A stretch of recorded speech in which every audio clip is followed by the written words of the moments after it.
दोस्तों नमस्कार। मैं एक छोटा सा माता जी का गीत सुनाने जा रही हूँ। अच्छा लगा तो कमेंट करिएगा और बताइए कि गीत आप लोग को कैसा लगा। नमस्कार। ललकी चुनरिया ओढ़ाई दहो, नजर आ गईली माई। ललकी चुनरिया ओढ़ाई दहो, नजर आ जई है माई।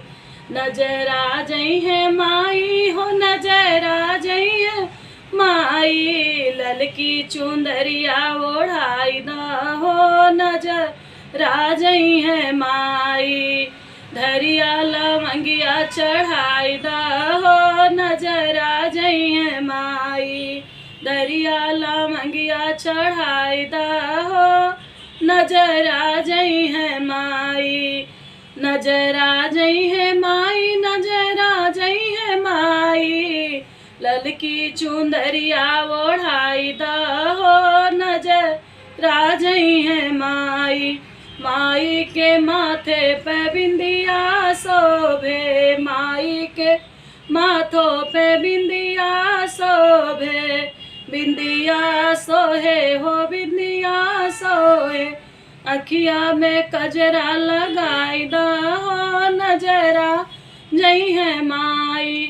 अखिया में कजरा लगाई दहो, नजरा जई है माई। ललकी चुंदरिया ओढ़ाई दहो, नजरा जई है माई। माई के हाथों में कंगना शोभे, मैया के हाथों में कंगना सोहे। कंगना सोहे हो, कंगना सोहे। हथवा में मेहंदी रचाई दहो, नजर आ जई है माई। हथवा में मेहंदी रचाई दहो, नजर आ जई है माई। ललकी चुनरिया ओढ़ाई दहो, नजर आ जई है माई। नजर आ जई है माई, नजर आ जई है माई। ललकी चुनरिया ओढ़ाई दहो, नजर आ जई है माई।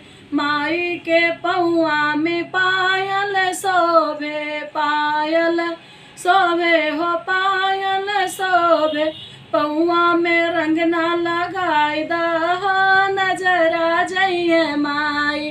पौआ में रंगना लगाई दहो, नजर आ जई है माई। ललकी चुंदरिया ओढ़ाई दहो, नजर आ जई है माई। जय माता दी।